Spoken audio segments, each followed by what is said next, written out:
नमस्कार दोस्तों, कैसे हैं आप सब? कैसी चल रही है आप सबकी तैयारी? तो जैसा कि आप सभी जानते हैं, हम लोग MCQs फॉर्मेट में डेली करंट अफेयर हम लोग कवर करते हैं और उससे संबंधित हम लोग तमाम उनके एक्सप्लेनेशन देखते हैं। तो चलिए, पहला प्रश्न जो हमारा है कलसा बंदूरी परियोजना के बारे में है। इसके संदर्भ में हमें कुछ कथनों पर विचार करना है और कितने कथन सही है हमें ये बताना है। तो इस परियोजना का उद्देश्य महादई नदी की दो सहायक नदियों कलसा और बंदूरी के अधिशेष जल को मालप्रभा नदी में प्रवाहित करना है। तो हमें यहाँ पे केवल इसी प्रश्न से संबंधित चीज़ें नहीं देखनी, बल्कि हमें ये भी जान लेना है कि कलसा और बंदूरी किसकी, महादई नदी की क्या है, सहायक नदियाँ हैं। ठीक है, ये सब भी हमको देखते हुए चलना है बिल्कुल होलिस्टिक अप्रोच में। इस परियोजना का उद्देश्य उत्तरी कर्नाटक के सूखाग्रस्त शहरों के लिए पेयजल की सुविधा उपलब्ध कराना है।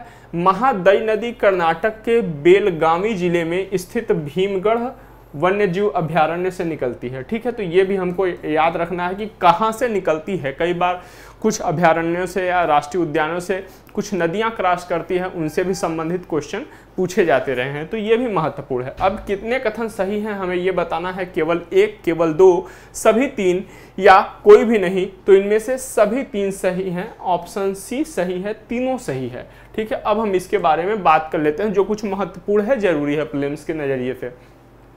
तो उद्देश्य क्या है, हम लोगों ने देख लिया। महादई नदी की दो सहायक नदियां हैं कलसा और बंदूरी, उनका जो अधिशेष जल है उनको कहाँ करना है, मालप्रभा नदी में छोड़ना है। और ध्यान रखना है कि महादई नदी को मांडवी नदी के नाम से भी जाना जाता है। किस नदी के नाम से? मांडवी नदी के नाम से। और ये जो महादई नदी है, हम लोगों ने देखा कि भीमगढ़ वन्यजीव अभयारण्य से निकलती है, जो कि बेलगावी जिले में है, कहाँ के, कर्नाटक के। तो और ये जो निकलती तो कर्नाटक से है, लेकिन मिलती कहाँ से, मिलती कहाँ पे है या गिरती कहाँ पे है? तो ये अरब सागर में मिलती है। कहाँ से? गोवा में। ठीक है, गोवा के हिस्से में, जो गोवा के हिस्से में अरब सागर पड़ता है, वहीं पे ये अरब सागर में गिर जाती है।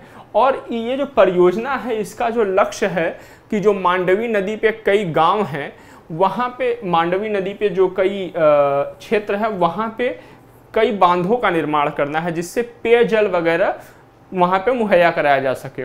गोवा में महादई नदी को मांडवी नदी कहते हैं, यह भी ध्यान रखिएगा।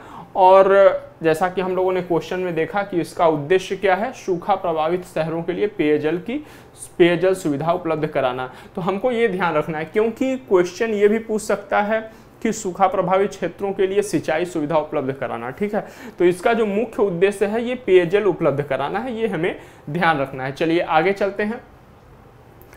जेमकोवैक OM के संदर्भ में निम्नलिखित कथनों पर विचार करें।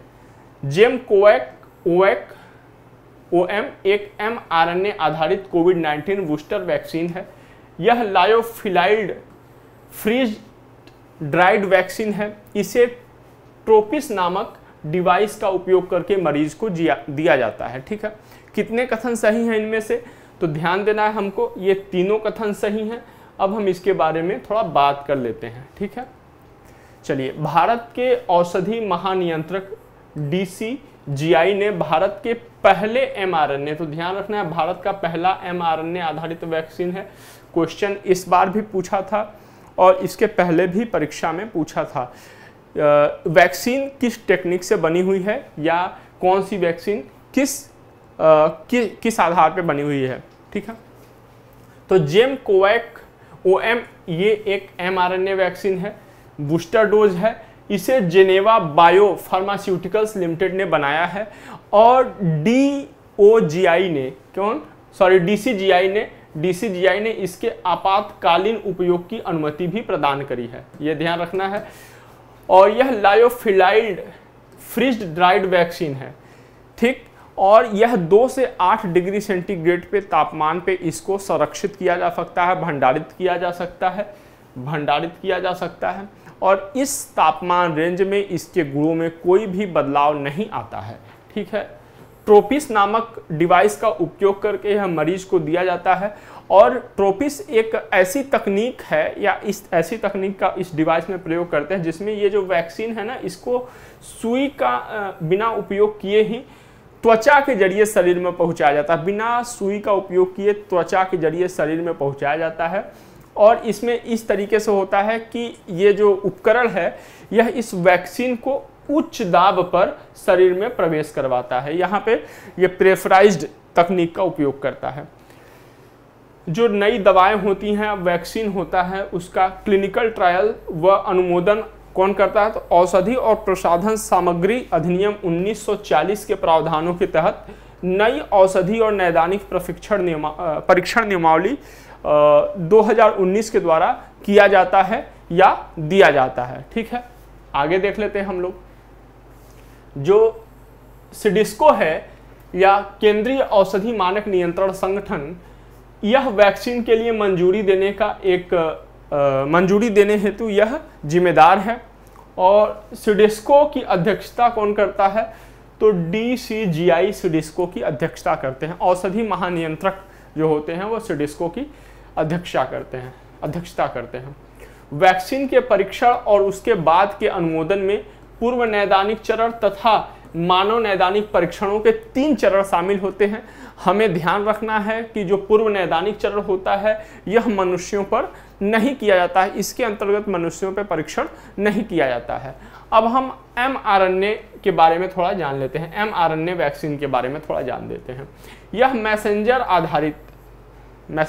RNA आधारित यह वैक्सीन है। यह मैसेंजर RNA अणुओं का उपयोग करके जब शरीर में प्रवेश कराया जाता है तो कोशिकाओं में एक विशेष प्रकार का प्रोटीन बनाता है। ये प्रोटीन बनाने के लिए कोशिकाओं को निर्देशित करता है और ये जो प्रोटीन होते हैं ये रोगाणुओं से प्रतिरक्षा करने के लिए एक प्रतिक्रिया या प्रतिक्रिया तंत्र को उत्पन्न करते हैं। mRNA को जब शरीर में इंजेक्ट करते हैं ना, तो कोशिकाएं इसी के निर्देशों को समझकर प्रतिरक्षा के लिए जो आवश्यक प्रतिक्रिया तंत्र होते हैं या जो आवश्यक प्रोटीन होते हैं उनका उत्पादन करती हैं। इसके बाद यह लक्षित रोगाणुओं के खिलाफ प्रतिक्रिया की पहचान करने और उसे आगे बढ़ने के लिए प्रतिरक्षा की प्रणाली को सक्रिय बनाता है। कहने का मतलब यह है कि जो mRNA है यह जब इंजेक्ट किया जाता है तो इसी mRNA के निर्देशों के अनुसार जो कोशिकाएं हैं वो प्रतिरक्षा करने वाली प्रोटीन्स का निर्माण करती हैं और ये प्रोटीन्स पूरे शरीर में उन जो रोगाणु हैं उनके खिलाफ एक लक्षित प्रतिरक्षा प्रतिक्रिया तंत्र बनाते हैं और इन रोगाणुओं की पहचान करते हैं। ठीक, चलिए अगला जो स्टेटमेंट है, अगला जो क्वेश्चन है, जगन्नाथ मंदिर के संदर्भ में निम्नलिखित कथनों पर विचार करिए। इस मंदिर का निर्माण राजा अनंत वर्मन चोडगंग देव 12वीं सदी में ने कराया था। मतलब 12वीं सदी में अनंत वर्मन चोडगंग जी ने इस मंदिर का निर्माण कराया था। इस मंदिर का निर्माण इस प्रकार से किया गया है कि दिन के किसी भी समय मंदिर की छाया जमीन पर नहीं पड़ती। इसे श्वेत पैगोडा भी कहा जाता है। इनमें से कितने कथन सही हैं? तो इनमें से तीनों कथन सही हैं हमारे। इनमें से हमारे तीनों कथन सही हैं, ऑप्शन सी। ठीक, अब देख लेते हैं, इसकी व्याख्या देख लेते हैं। चूंकि जगन्नाथपुरी की जो रथ यात्रा है वो प्रारंभ हो चुकी है, इसी के संदर्भ में ये प्रश्न हम लोग देख रहे हैं। तो जगन्नाथ मंदिर जो है ये ओडिशा के पुरी में है और यह समुद्र तट पे स्थित है। 12वीं सदी में इसका निर्माण किन्होंने कराया था? अनंत वर्मन चोडगंग देव जी ने कराया था। पुरी में पवित्र त्रिमूर्तियों की पूजा करी जाती है। ये पवित्र त्रिमूर्तियों में कौन कौन शामिल है? तो जगन्नाथ जी शामिल है, इनके भाई देवी सुभद्रा जी शामिल हैं और बड़े भाई बलभद्र जी शामिल हैं। ये जो मंदिर है यह कलिंग स्थापत्य कला का उत्कृष्ट उदाहरण है। कलिंग स्थापत्य कला का उत्कृष्ट उदाहरण है और इस प्रकार से इस मंदिर का निर्माण किया गया है कि दिन के समय किसी भी समय मंदिर की छाया जमीन पर नहीं पड़ती है। ठीक है, पवित्र त्रिमूर्तियों की प्रतिमाओं को ध्यान देना है कि ये जो 3 देवों की प्रतिमाएं हैं इनकी प्रतिमाओं को पत्थर या धातु की बजाय लकड़ी से बनाया गया है और इस मंदिर को श्वेत पैगोडा भी कहा जाता है और यह भारत के 4 धामों का एक हिस्सा है। 4 धाम में कौन कौन आते हैं? तो 3 अन्य धाम जो है द्वारिका है, बद्रीनाथ है और रामेश्वर है। ठीक है, 3 अन्य धामों में द्वारिका, बद्रीनाथ और रामेश्वर शामिल हैं। ठीक, चलिए आगे चलते हैं।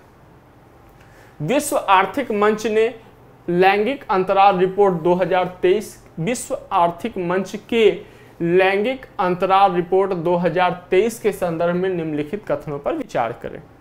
लैंगिक समानता के मामले में भारत ने 146 देशों में 127वां स्थान प्राप्त किया।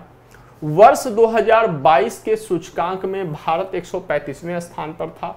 इस प्रकार इस वर्ष भारत ने लैंगिक समानता स्तर में 1.4% बिंदुओं पॉइंट्स तथा 8 स्थानों का सुधार किया है। सूचकांक में आइसलैंड 91.2% ने शीर्ष स्थान प्राप्त किया है। अब उपर्युक्त में से कितने कथन सही हैं, हमें इन पे विचार करना है। तो अगर हम देखेंगे तो ये तीनों कथन सही हैं। ठीक है, अभी हाल ही में विश्व आर्थिक मंच द्वारा, वर्ल्ड इकोनॉमिक फोरम के द्वारा ये लैंगिक अंतराल रिपोर्ट जारी किया गया। अब हम इसके बारे में देख लेते हैं जो महत्वपूर्ण है। जेंडर गैप रिपोर्ट 2023, भारत का हम लोगों ने रैंक देख लिया। 146 देशों में से 127वां स्थान है। वर्ष 2022 में इसका जो स्थान था वो 135वां था। कुल इस हिसाब से इस वर्ष भारत ने कुल 1.4 बिंदुओं और 8 स्थानों का 8 रैंक का सुधार किया है। लेकिन इस रिपोर्ट की कुछ अन्य बातें भी हैं। अगर हम लोग सूचकांक में वैश्विक दृष्टि से देखें तो आइसलैंड का पहला स्थान है, नॉर्वे का दूसरा स्थान है और फिनलैंड का तीसरा स्थान है। ठीक है, फिनलैंड का तीसरा स्थान है। लैंगिक समानता अगर इसी दर से कम होती रही तो अगले 131 वर्ष लग जाएंगे समानता या पूर्ण समानता के स्तर तक पहुंचने में। अगर हम भारत के संदर्भ में बात करें तो भारत ने शिक्षा नामांकन मापदंड में बेहतर लैंगिक समानता स्तर प्राप्त किया है। भारत ने आर्थिक भागीदारी और अवसर मापदंड में केवल 36.7% ही समानता स्तर प्राप्त किया है। राजनीतिक सशक्तिकरण मापदंड में भारत ने मात्र 25.3% समानता स्तर प्राप्त किया है। अगर भारत के पड़ोसी देशों की बात करें लैंगिक समानता के मामले में तो बांग्लादेश हो गया, भूटान हो गया, चाइना हो गया, श्रीलंका हो गया और नेपाल हो गया, इन सब का प्रदर्शन भारत से बेहतर है। ठीक है, ये हमें ध्यान रखना है कि भारत के जो पड़ोसी देश हैं इनका जो लैंगिक समानता के मामले में जो इनका रैंक है वो भारत से बेहतर है लगभग सभी पड़ोसी देशों का। इनमें म्यांमार शामिल नहीं है, हम देख रहे हैं। ठीक है, चलिए, भारत में लैंगिक समानता के सुधार के लिए कुछ सरकार द्वारा महत्वपूर्ण कदम उठाए गए हैं, हम वो देख लेते हैं। बेटी बचाओ बेटी पढ़ाओ, ये सब आर्थिक भागीदारी और स्वास्थ्य व उत्तरजीविता में सुधार के लिए ये सब कदम उठाए गए हैं। बेटी बचाओ बेटी पढ़ाओ हो गए, प्रधानमंत्री मातृ वंदना योजना हो गया, राष्ट्रीय महिला कोष हो गया, सुकन्या समृद्धि योजना हो गया। ये सब योजनाएं हैं सरकार की जो कि भारत में लैंगिक समानता को और भी बेहतर करने और भी उनमें बेहतरी करने के लिए ये चलाया गया है। ठीक है, तो चलिए, इन्हीं के साथ हमारी आज की ये महत्वपूर्ण श्रृंखला समाप्त होती है। हम फिर कल कुछ नए प्रश्नों के साथ आपके सामने आएंगे और उनकी कुछ रोचक व्याख्याओं के साथ आएंगे। तब तक जय हिंद, जय भारत।